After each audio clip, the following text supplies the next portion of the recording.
Hi everyone, this is Father Warner and we are in the Saturday of the 5th week of Easter, reflecting upon Acts chapter 16 verses 1 to 10.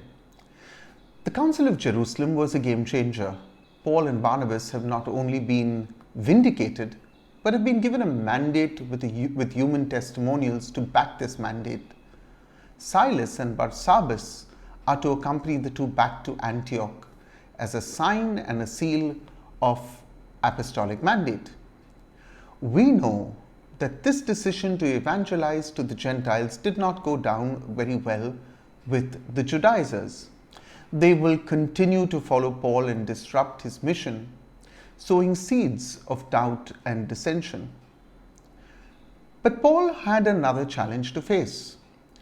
No sooner did Paul and Barnabas receive the mandate to go back to Antioch than a disagreement erupted between the two.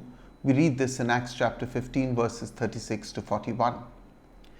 At the heart of this disagreement was the evangelist John Mark, or as we know him, Mark, a cousin of Barnabas, who had earlier parted ways with Paul and had returned to Jerusalem. While Barnabas wanted Mark to accompany them back to Antioch, Paul would have nothing to do with this deserter, as he called him. Christianity faced a temporary setback as Barnabas and Mark part ways going to Cyprus, while Paul and Silas head to South Galatia. Having arrived in Derbe and then Lystra, towns he had evangelized on his first missionary journey, Paul comes across Timothy, the son of a Jewish woman who was a believer, but whose father was a Greek. We read this in Acts chapter 16 verse 1. You see, a marriage such as this was considered illegal according to Deuteronomy chapter 7 verse 3. However, if the mother was a Jew, then the offspring was also considered Jewish. We are also told that Timothy, whom Paul wanted as an evangelizing companion, was a believer. One cannot understand why Paul, who was mandated by the Council of Jerusalem in chapter 15 verses 5 to 11 to dispense with circumcision for the Gentiles, would have a believer in the Lord circumcised. While compromise may not necessarily be held negatively, this action almost seemed to be done to please the Judaizers. I wonder what would have happened if Paul had simply held his ground. Now, Paul and his companions head north.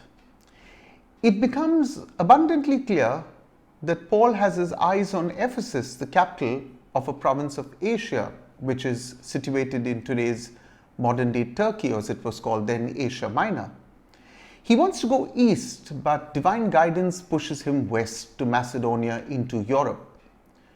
The hundreds of miles on foot seem to be covered in just 4 verses to highlight the focus of the Holy Spirit, and that is to push them to where the Holy Spirit wants the church to grow and not where they want to go. Twice we are told in verses 6 and in verses 8 that they are forbidden to head into Asia Minor, though later Paul will return to plant the church in Ephesus and write an epistle to them. For now, they had to deal with the Spirit of God blowing them westwards. One can't even begin to imagine the inner turmoil that Paul must have faced. We are not told specifically how he was prevented from going east, but we certainly know that the Holy Spirit prevailed. Paul finally arrives at the port city of Troas, 30 kilometers south of the famous city of Troy. This port city, which had a man-made harbor, was founded by Antigonus in the 4th century. From here, Paul and his companions would sail the Aegean Sea to reach Macedonia on his second missionary journey. What can we learn from Paul? Paul did not focus on the journey, but on the Lord who was leading the journey. Perhaps the journey of our life would be better served if we allowed ourselves to be led. If the Lord is my shepherd, then following Him will only lead us to green pastures. Paul's loyalty to the Lord is also unquestionable. His whole life has been to listen to the promptings of the Spirit. He wanted to go east, the Lord sends him west. He was Asia bound, now he has to head off to Europe. So don't feel despondent every time you feel a spanner has been thrown into the works of your life. Each time your prayer seems to be unanswered and you find yourself going in the opposite direction. He has a plan. Sometimes I thank God for unanswered prayers. If you like these videos and these reflections that we have been putting out for you, I'd like to request you to share this link with your friends.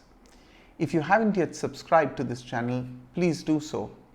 And if you'd like to receive the text format of these reflections, you can either go to pottypadre.com. We have a section on faith, we have sections on food, we have sections on travel. There's a lovely section in case you want to go to Rome ever when this lockdown gets over. Or you can text me, WhatsApp only, on 98202 42151. That's 98202 42151. You need to add the India dialing code. God bless you.